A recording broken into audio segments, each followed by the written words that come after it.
Hello everyone, myself Dr. Renu from Government Girls College Sirohi. Today we are going to discuss about bioinformatics in BSc Part 3rd, Botany Paper 3rd, Biotechnology portion.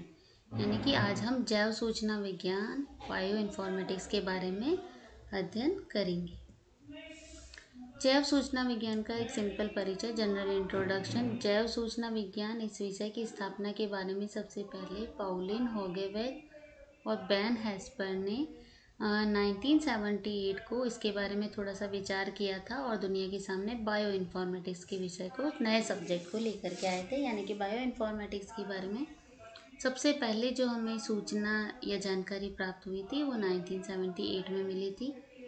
जीव विज्ञान, गणित एवं computer तकनीक से मिलकर प्राप्त होने वाला नवीन ज्ञान जो होता है वो बायो इन्फॉर्मेटिक्स कहलाता है। यानी कि bioinformatics is a complete sum of three parts. It is divided into three parts in bio, यानी कि biology, mathematics and computer techniques. All three together is known as information or knowledge gained from the utilization of all three tools is known as bioinformatics. जैव सूचना विज्ञान जो होते हैं वो database के संग्रहण हेतु विभिन्न संस्थाएं होती है, जैसे कि यानी कि कहाँ कहाँ हमें ये सूचनाएं, डेटाबेस जो होता है बायो इन्फॉर्मेटिक्स का वो डिफरेंट डिफरेंट इंस्टीट्यूशंस हैं जो इस प्रकार की सूचनाएं प्रोवाइड कराते हैं, जैसे कि NCBI, EBI, DDJB। इन सब की स्थापना की गई है बायो इन्फॉर्मेटिक्स की स्टडी के लिए, इस प्रकार की सूचनाओं को डेटाबेस तैयार करने के लिए, उनको संग्रहित करके रखने के लिए। वर्तमान में कंप्यूटर के जो पैटर्न रिकॉग्निशन है, डाटा माइनिंग है, machine learning, algorithm and visualisation से संबंधित एप्लीकेशन का प्रयोग किया जाता है। Presently in computer application, pattern recognition, data mining, machine learning, algorithm and visualisation process application are utilise in today's scenario. इसके माध्यम से जीन की खोज करना, जीनोम की असेंबली करना, ड्रग डिज़ाइन करना, ड्रग की डिस्कवरी करना, protein structure alignment, protein structure prediction आदि के क्षेत्रों में प्रयोग किया जाता है। Presently it is utilise in different mediums like discovery of gene, genome assembly, drug designing, drug discovery, protein structure alignment, protein structure prediction etcetera. ये एक उभरता हुआ इंटरडिसिप्लिनरी रिसर्च क्षेत्र है, यानी कि यह सभी अलग अलग प्रकार के जो रिसर्च के क्षेत्र हैं उन सभी में यूटिलाइज होने वाला एक recently emerging field of research है तथा जिंदगी की गुणवत्ता बढ़ाने के लिए इसका लगातार उपयोग किया जा रहा है। It is utilise in the produce increasing the production of life purity, और वी कैन से लाइफ की गुणवत्ता को बढ़ाने के लिए इसका यूटिलाइजेशन किया जा सकता है। बायो इन्फॉर्मेटिक्स अथवा computation biology, it is also known as computation biology और मॉलिक्यूलर बायोलॉजी के क्षेत्र में सूचना प्रौद्योगिकी का प्रयोग अथवा बायोलॉजिकल डेटा के प्रबंधन एवं विश्लेषण हेतु कंप्यूटर टेक्नोलॉजी का अनुप्रयोग है। मतलब बेसिकली ये क्या है, बायोलॉजी और मॉलिक्यूलर बायोलॉजी के क्षेत्र में सूचना प्रौद्योगिकी यानी बायोटेक्नोलॉजी का उपयोग करके अथवा बायोलॉजिकल डेटा के मैनेजमेंट और उसके स्पेसिफिकेशन यानी उसका विश्लेषण करने हेतु कंप्यूटर टेक्नोलॉजी के प्रयोग को ही हम बायो इन्फॉर्मेटिक्स कहते हैं।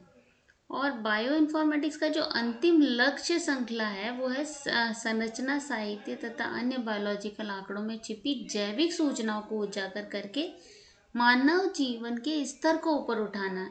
मतलब presently we utilise this process because इसका जो एम है वो है कि जो ह्यूमन का जो बायोलॉजिकल डेटा प्रेजेंट है हमारे पास में, जो DNA जीन का जो डेटा हमारे पास में प्रेजेंट है, उसमें बहुत सारी ऐसे छिपे हुए कैरेक्टर्स हैं जिनको हम अध्ययन के द्वारा सामने उजागर करें, ताकि हम जो मानव जीवन है, हमारा जो ह्यूमन लाइफ है, उसका जो लेवल है उसको हम और ऊपर उठा सकें। भारत में जैव सूचना विज्ञान की क्या क्या परियोजनाएं या उपलब्धियां हैं, तो जैव सूचना विज्ञान एवं अप्लाइड जैव प्रौद्योगिकी IBAB बेंगलोर में प्रोटीन और RNA के अनुक्रम संरेखण के लिए नोवल एल्गोरिदम का विकास किया गया है। IIT दिल्ली में वेब सक्षम प्रोटीन स्ट्रक्चर प्रेडिक्शन सॉफ्टवेयर का विकास किया गया है। राष्ट्रीय वानस्पतिक अनुसंधान संस्थान NBRI लखनऊ में भारतीय वनस्पति वानिकी नेटवर्क का विकास किया गया है। जैव प्रौद्योगिकी केंद्र JN कृषि विश्वविद्यालय जबलपुर में प्रोटीन की 3D संरचना की लिगेंड बाइंडिंग साइट, यानी कि जो लिगेंड को बाइंड करने वाली जो साइट होती है उसको पहचानने के लिए उन्होंने एक सॉफ्टवेयर टूल तैयार किया है। जैव सूचना विज्ञान केंद्र पौंडीचेरी विश्वविद्यालय में पौधे और जो स्तनधारी जीनोम के निर्माण की जो प्रोटीन डिजाइनिंग के लिए उन्होंने एक सॉफ्टवेयर टूल का विकास किया है। राजीव गांधी जैव प्रौद्योगिकी केंद्र तिरुवनंतपुरम में टाइप 3 पॉलीपेप्टाइड सिंथेस प्रोटीन संरचनाओं का डेटा बेस जो है वो डेवलप कर लिया गया है। और JNU दिल्ली में लक्ष्य आधारित फार्माकोड दृष्टिकोण का उपयोग करते हुए नोवल मलेरिया रोधी औषधि का निर्माण किया गया। और ये सभी के सभी जो खोज या जो डिस्कवरीज की गई है और जो डेटाबेस और सॉफ्टवेयर टूल्स तैयार किए गए हैं वो by the utilisation of bioinformatics, यानी कि सूचना प्रौद्योगिकी के द्वारा ही ये सारा जो डेवलपमेंट है वो पॉसिबल हो पाया है। अब उसके अपेक्षित साधन क्या क्या हो सकते हैं कि बायो इन्फॉर्मेटिक्स के जो हम कह रहे हैं कि क्या टूल्स हो सकते हैं, तो बायो इन्फॉर्मेटिक्स में कंप्यूटर एवं अन्य हार्डवेयर इसको यूटिलाइज करते हैं हम। इंटरनेट कनेक्शन की ज़रूरत होती है, world wide web www database की हमें ज़रूरत होती है और एक उपयुक्त यानी कि जो अप्रोप्रिएट सॉफ्टवेयर चाहिए होता है बायो इन्फॉर्मेटिक्स की प्रोसेस की स्मूथली चलाने के लिए उसे। अब सूचना विज्ञान के महत्वपूर्ण डेटाबेस, तो कौन कौन से डेटाबेस हैं जो हम यूटिलाइज कर सकते हैं बायो इन्फॉर्मेटिक्स टेक्नोलॉजी में। तो इसमें 3 प्रमुख डेटाबेस होते हैं हमारे पास में। First one is nucleic acid अनुक्रम डेटाबेस जो होता है, न्यूक्लिक एसिड सीक्वेंस डेटाबेस जिसे होता है उस इसमें हम EMBL न्यूक्लियोटाइड अनुक्रम डेटाबेस को यूटिलाइज करते हैं। NCBI जीन बैंक का हम यूटिलाइज कर सकते हैं और DDBJ का उपयोग कर सकते हैं। सेकंड जो होता है वो होता है प्रोटीन अनुक्रम डेटाबेस, प्रोटीन सीक्वेंसिंग डेटाबेसेस जो होते हैं, इसमें हम स्विसप्रोट, PIR और MIPS का उपयोग कर सकते हैं। और थर्ड वन इज प्रोटीन संरचना का डाटाबेस, तो उसमें प्रोटीन डेटाबेस। ये सारे क्या होते हैं, किस तरीके से यूटिलाइज होते हैं, इसके लिए हम अलग से स्पेसिफिकली क्लास ऑर्गेनाइज करेंगे आपके लिए, इसको और ज़्यादा अच्छे से एक्सप्लेन करने के लिए। जैव सूचना विज्ञान में प्रयुक्त महत्वपूर्ण सॉफ्टवेयर, अब बायो इन्फॉर्मेटिक्स में मेनली हम सॉफ्टवेयर ही यूटिलाइज करते हैं, तो कौन से मेन सॉफ्टवेयर्स हैं। अलग अलग सर्वर पर बायो इन्फॉर्मेटिक्स से संबंधित बहुत सारे सॉफ्टवेयर्स इंटरनेट में हमारे पास में उपलब्ध हैं।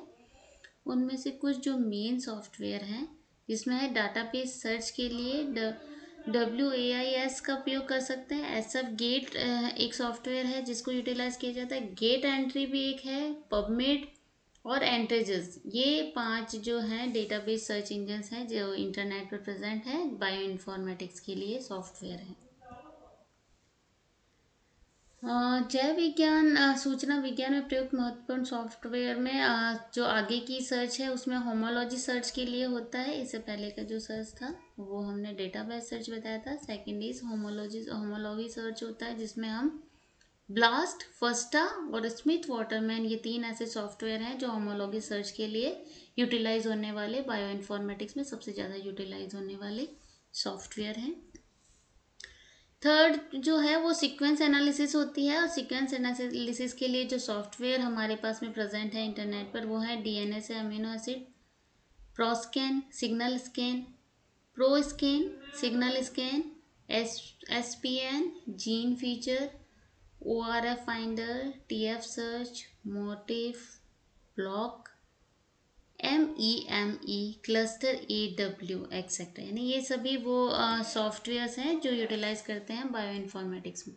अब बायो इन्फॉर्मेटिक्स के क्षेत्र में क्या क्या हमारी आशाएं हैं, क्या क्या हम इससे एक्सपेक्टेशंस क्या हैं हमारी बायो इन्फॉर्मेटिक्स से। तो बायो इन्फॉर्मेटिक्स ने जैविकी के क्षेत्र में शोध करने के तरीके को बदल दिया। इट इज़ कम्प्लीटली चेंज कर दिया है इन्होंने, एक रिसर्च का जो फील्ड है उसको कम्प्लीटली चेंज कर दिया है by the utilisation of database and computer technology.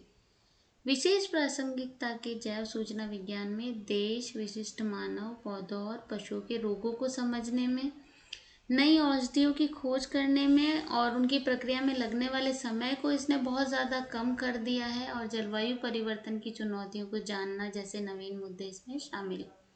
यानी कि कंट्री की बात करें, स्पेसिफिक ह्यूमंस की बात करें, प्लांट्स की बात करें, डिफरेंट जो एनिमल्स हैं उनकी डिजीज़ की आइडेंटिफिकेशन, उनको समझना, उनके लिए ड्रग डिज़ाइन करना, ड्रग की खोज करना, इन सब में जो ज़्यादा टाइम पहले लगता था, कंप्यूटर और बायो इन्फॉर्मेटिक्स के यूटिलाइजेशन और सॉफ्टवेयर यूटिलाइजेशन से ये सारी चीज़ों में इन्होंने समय का जो यूटिलाइजेशन है वो बहुत कम कर दिया है।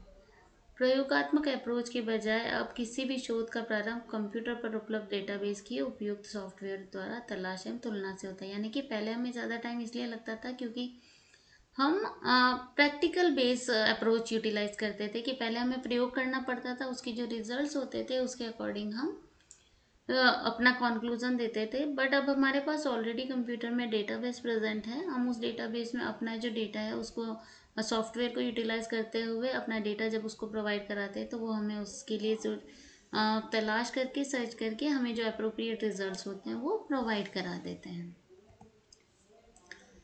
एक जीन का बेस अनुक्रम ज्ञात होने के बाद में हम उसी की किसी डेटाबेस पर पहले से विद्यमान किसी अनुक्रम से तुलना की जा सकती है। यानी कि हमारे पास अगर कोई बेस क्रम पहले से प्रेजेंट है तो हम पहले से सॉफ्टवेयर में जो बेस क्रम है, डेटाबेस जो पहले से प्रेजेंट है, उन दोनों का कंपैरिजन करेंगे और उनमें कितना मतलब सिमिलरिटीज़ है और कितने डिफरेंसेस है, इसी आधार पर हम नई जीन की कार्यशैली यानी कि नया जो जीन है वो किस तरीके से फंक्शन करेगा उसके बारे में बता सकते हैं।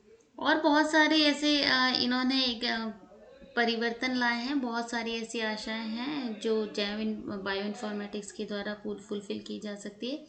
कोई जो डेडली डिजीज होती हैं उसके लिए जो कौन सा जीन रेस्पॉन्सिबल है, कौन सा जीन पूल रेस्पॉन्सिबल है, इसका बहुत इजीली बायो इन्फॉर्मेटिक्स के द्वारा हम पता लगा सकते हैं। औषधि निर्माण के लिए हमने एक लक्ष्य निर्धारित करना और उस लक्ष्य को हिट करने के लिए उपयुक्त जो लिगेंड्स चाहिए होते हैं उनकी डिज़ाइनिंग जो होती है वो बायो इन्फॉर्मेटिक्स के द्वारा इजीली की जा सकती है। किसी पौधे के जीन में किस प्रकार से परिवर्तन करना है और किस प्रकार से रिकॉम्बिनेंट प्रोटीन का उपयोग कर हम मानव कल्याण में कर सकते हैं, ये जैन बायो इन्फॉर्मेटिक्स के द्वारा बहुत ईजीली हो गया है। This is all about bio informatics. Thank you very much.